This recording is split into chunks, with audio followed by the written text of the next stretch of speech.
esta parte de la presentación vamos a estar hablando de tus excusas para no hacerlo bien. Y la razón por la cual he decidido incluir esta lámina dentro de la presentación es porque recurrentemente me encuentro con argumentos que tratan de justificar que algo no se haga según una buena práctica por una circunstancia país o por una circunstancia del mercado o por una particularidad que nadie más tiene. Y muchas veces esas particularidades son el producto de soluciones temporales a problemas estructurales o en general a la falta de planificación. Vamos a ver cuáles son las más populares. La más popular es esta. Es que nuestro negocio es muy cambiante y por eso la web debe cambiar y por eso necesitamos a alguien fijo. No, señor, usted no necesita a alguien fijo para que se ocupe de los cambios estructurales de su página o de su sitio web. Su sitio web no debería tener cambios estructurales. ¿Por qué se produce este problema? ¿Y por qué terminas teniendo a alguien fijo que cambia la página según a ti te pega la noche o la luna o lo que sea? Es porque no tienes estructurada tu oferta comunicacional. Es cuestión de tomarse un tiempo en la planificación de esta estructura y hacerlo con una metodología que no es muy complicada, es simplemente definir una matriz. ¿Cómo se soluciona este problema? Piensa en tipos de contenido, taxonomías y presentación de datos. Esto hará que tu sitio sea fácil de escalar y esto hará que tu sitio sea flexible a la hora de cambiar por temporadas, por circunstancias, por prioridad.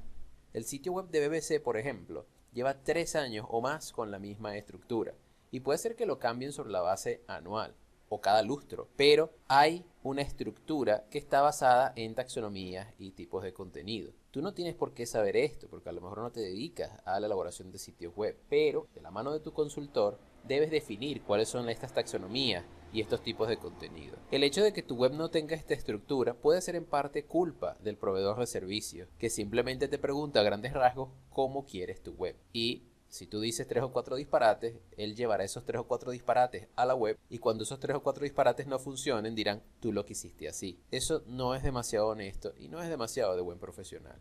Así que déjame presentarte cómo es la matriz que debes utilizar para pensar en tu sitio web. Como decíamos, es una matriz que se basa en tipos de contenido y taxonomía. Téngase, por ejemplo, un portal de noticias de un periódico. Los tipos de contenido que tienen son noticias, reportajes, crónicas, y pudiéramos considerar la publicidad un tipo de contenido. Mientras que el orden taxonómico es sucesos, economía, farándula y deporte. En esta matriz podemos tener, por ejemplo, noticias de sucesos, noticias de economía, reportajes de sucesos, reportajes de economía, reportajes de farándula, crónicas de sucesos, crónicas de economía, crónicas de farándula.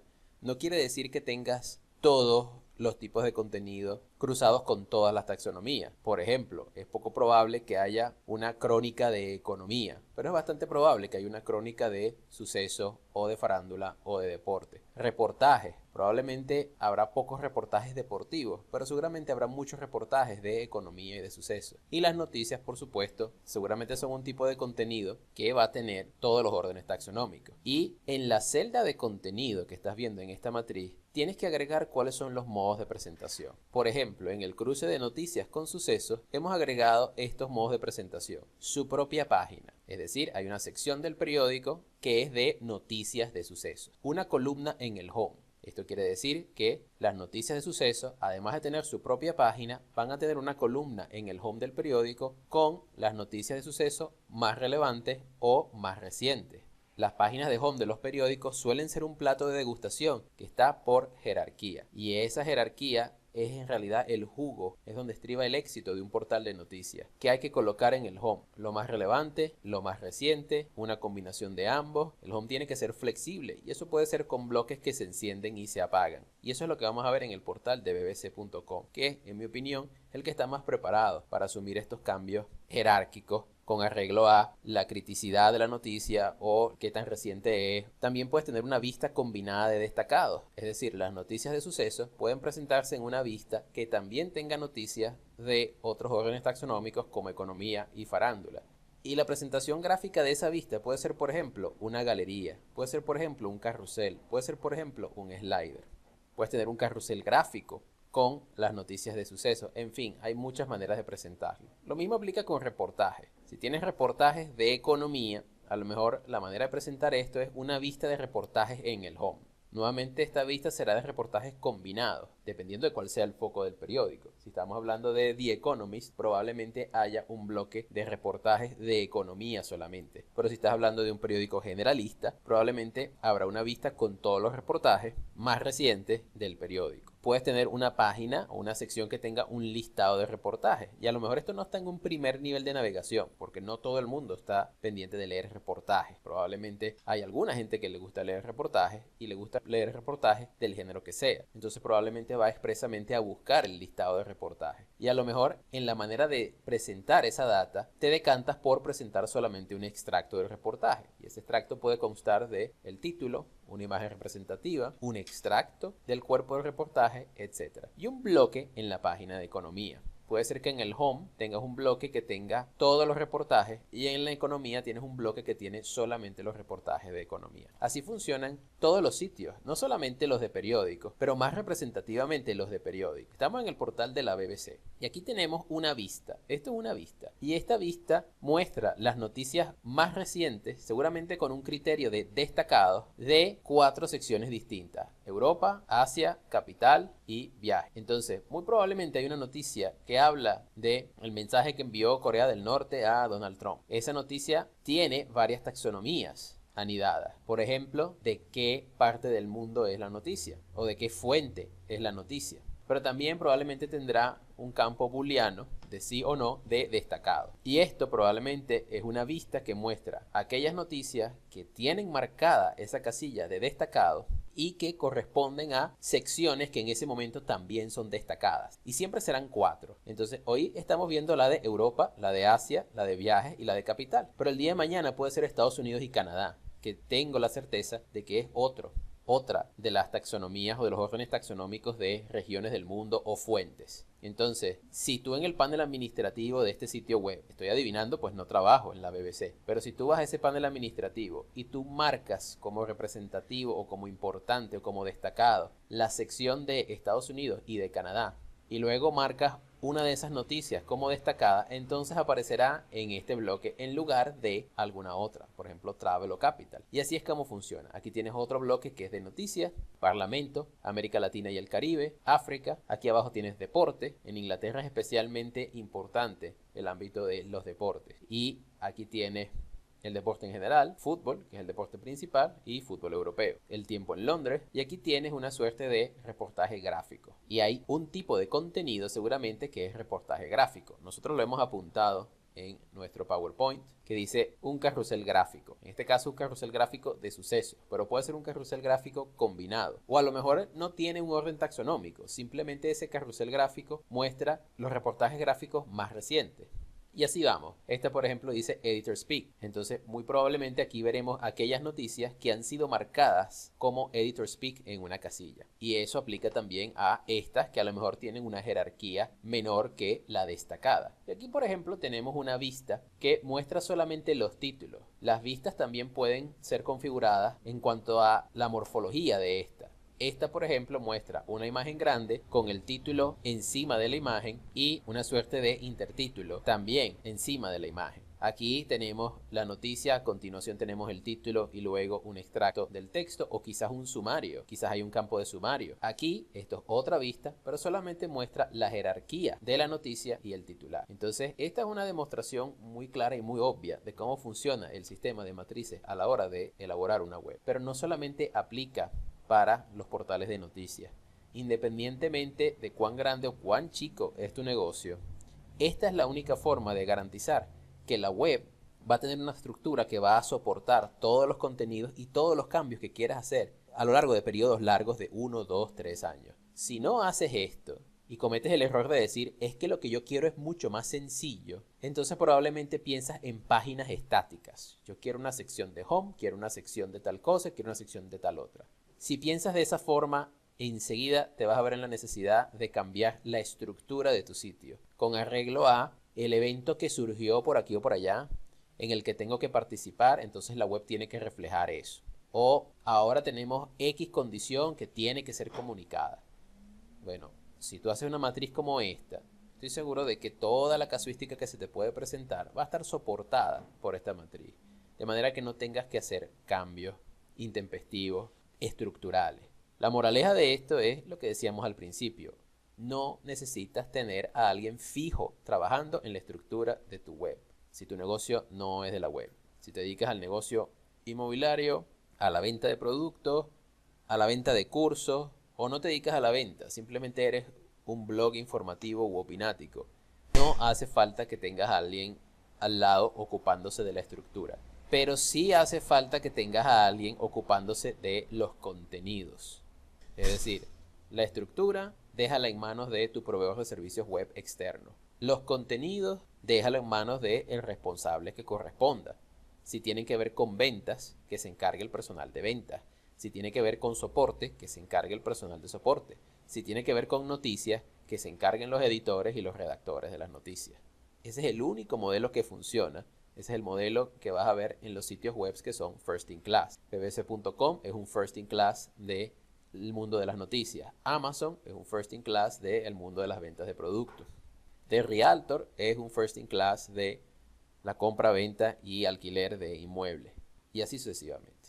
Segunda excusa frecuente. Yo por ahora solo quiero presencia en la web. Luego veré. Presencia en la web suena a un producto mínimo viable, pero casi nunca está construido como un producto mínimo viable. Casi siempre está construido como una tarjeta de presentación en la web. Y si tú estás usando una web como tarjeta de presentación, estás botando el dinero, porque si no piensas en términos de SEO, no vas a ser encontrado en Google ni en ningún otro motor de búsqueda. Si solo piensas en una tarjeta de presentación, tu información va a quedar obsoleta tan rápido como queda en las tarjetas de presentación. ¿Quién no tiene una tarjeta de presentación en su cartera que tiene tachado el teléfono, tiene un nuevo teléfono, o tiene tachado el correo electrónico y tiene un nuevo correo electrónico, y detrás de eso hay una justificación? Es que recientemente X cosa. Entonces, la web es un producto informático. No es un panfleto, no es un brochure, no es una valla. Es una pieza de comunicación y puede servir un propósito publicitario, pero tiene datos dinámicos. Y si tiene datos dinámicos, tú puedes aprovechar para informatizar algún proceso que tenga que ver con tu negocio, sea comunicacional o no. El verdadero problema que trae el que pienses en la web como una tarjeta de presentación para que, entre comillas, tengas presencia en la web, es que es mucho más costoso e ineficiente tirar abajo un sitio web y hacer uno nuevo que hacer un sitio web escalable. Si piensas en una matriz como la que viste y te planteas una hoja de ruta de escalabilidad, va a ser mucho más rápido, mucho más amable y ostensiblemente menos costoso escalar tu sitio web. Esto a veces viene de la mano de, por ahora no me puedo permitir el costo, así que voy a hacer algo casero. Pero estas personas lamentablemente están condenadas a ponerse un techo de crecimiento. El que tiene la filosofía de Juan Palomo, yo me lo guiso, yo me lo como, yo hago mi propia web, yo llevo mis propias contabilidades, yo me encargo del soporte, yo me encargo del producto, ese no crece. La solución a esto es sanear tus procesos lo mínimo indispensable y capacitar a los responsables de cada actividad o dueños del proceso. Tienes a alguien que trabaja con productos, y lo veíamos en la presentación pasada.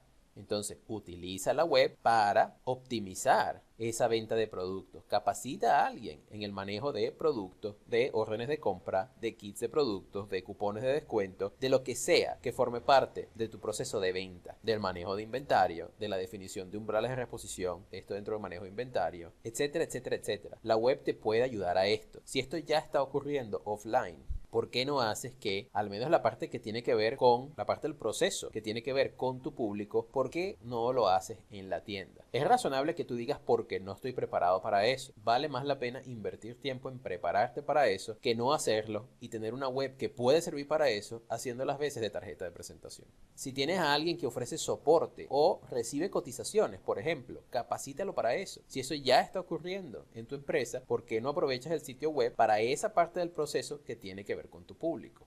Esa es la gran moraleja. El tercero, no tengo tiempo para dedicarme a la web. Esto es típico de la persona que hace todo lo que tiene que ver con su negocio. Y el verdadero problema de esto es que tu equipo de trabajo no está listo para que la web contribuya con los procesos que ayuda a informatizar. Cuando tú dices no tengo tiempo, es probablemente un problema de gestión del tiempo y de planificación.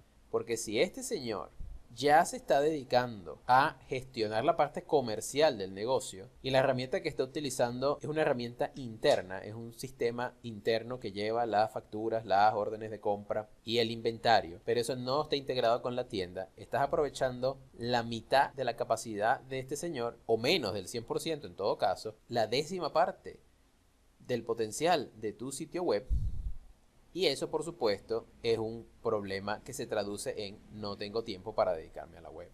Entonces, piensa en todo lo anterior. Todo lo anterior es en contenidos, taxonomías, presentación de datos, sanear tus procesos, etcétera, etcétera, para poder aprovechar tu sitio web para que te ayude con todas estas funciones o todos estos ámbitos dentro de tu empresa. Lo último, todos los proveedores que he tenido de web son malos. Esto lo escucho mucho en empresas familiares, pequeñas empresas, emprendimientos y personas que han fundamentado todo su éxito comercial sobre la base del conocimiento del core business. Pero eso, por supuesto, se traduce en problemas de crecimiento, a no ser que el mercado sea un mercado muy amplio, que tenga muchísima demanda. Esto lo he escuchado yo muchísimo y de hecho he tenido que dar reembolso a personas que tienen esta filosofía. Porque cuando tú indagas y hablas con los clientes y luego empiezas a trabajar con clientes que dicen todos los proveedores que he tenido de web son malos, por lo general el del problema son ellos. No les falta razón en que el mercado de proveedores de servicios de web por lo general se compone en un 80% de proveedores que no son buenos. El proveedor que no es bueno tarda más del tiempo que promete y no explica por qué se tarda más. No se presta para el seguimiento, no ofrece desde el arranque un plan de soporte, no establece tiempos de validación del trabajo, no exige al cliente que se involucre en la elaboración del producto en calidad de validador de los resultados. Cuando un proveedor no hace eso, es un mal proveedor. Eso es como el profesor que es sumamente laxo y con el cual todo el mundo saca muy buenas notas, pero rara vez va a clase, siempre utiliza presentaciones pobres, no cita fuentes, habla de su vida personal, no llega a la hora, no entrega los exámenes a tiempo, pero es un profesor con el que todo el mundo pasa. Y luego está el profesor que le exige a los alumnos puntualidad, le exige calidad en las entregas, hace que los exámenes verdaderamente sirvan para validar que el participante ha aprendido o ha adquirido las competencias. Y por lo general ese profesor tiene un índice de aplazados muy superior al del mal profesor. Eso ocurre también con el proveedor. El buen proveedor te va a exigir que valides. El buen proveedor te va a exigir que firmes un contrato de soporte. El buen proveedor te va a exigir que hagas lo que hace falta para que tu producto te sirva. Eso es también una situación muy frecuente. El cliente que contrata al proveedor y cree que desde la contratación hasta que está usando el producto, no va a tener que invertir ningún tiempo, ningún esfuerzo ni ningún recurso humano en el producto que contrató. Y eso no es cierto. El producto debe ser validado, la gente que lo va a utilizar debe capacitarse, etcétera, etcétera. Los proveedores que no adelantan esto desde el comienzo no son buenos proveedores. Los proveedores que no le dicen a la dependencia contratante, mira, tú tienes además que responder a una dependencia de tecnología, a una dependencia de seguridad, tienes que responder a otras gerencias. El producto que estás contratando va a hacer ruido en otras dependencias, o por lo menos otras dependencias van a tener que decir algo al respecto del producto que estás contratando. El proveedor que no asoma esta posibilidad desde el arranque no es un buen proveedor. Ahora, con frecuencia, cuando alguien ha pasado por 5 o 6 proveedores y dice que todos son malos, el del problema eres tú. Y muchas veces pasa por expectativas que no son realistas. Probablemente pasa porque tienes en la cabeza el modelo del chico de la web. Crees que la persona que está haciendo la estructura también va a actualizar tu contenido. Y cuando eso no ocurre, te enfadas y dices, bueno, pero ¿por qué esta persona no está haciendo esto? Cuando pides cambios de alcance en el transcurso de la elaboración del producto, el del problema eres tú. Cuando pides soporte de cosas que no están dentro de los alcances del producto, el del problema eres tú. Cuando no validas, pero luego te quejas porque no está listo en un periodo de tiempo X, el del problema eres tú. Eso requiere cierta disciplina. No tienes por qué tenerla si no has trabajado nunca con un proveedor de servicios web, pero el proveedor de servicios web debería orientarte para que no termines siendo tú el del problema. ¿Cómo solucionarlo? Trabaja de cara a la corporativización. Es decir, asigna responsables, define procesos, define los dueños de cada proceso, define responsables y actividades, define tiempos, define políticas, trabaja de manera que este proceso de contratación y de configuración de tu web no sea azaroso, no sea fortuito, no sea, entre comillas, a la buena de Dios. En el próximo video vamos a estar hablando de cómo debes proceder ahora que has tomado la decisión de lanzarte al agua con una web o de mejorar la web que ya tienes. ¿Qué debes hacer? ¿Cómo debes hacerlo y en qué orden? Si te gustó este video, dame un pulgar arriba. Si no te gustó, como siempre, dame un pulgar abajo. Y si crees que este contenido puede ser de utilidad para ti o para tu empresa, no olvides hacer clic en el botón de suscribirte.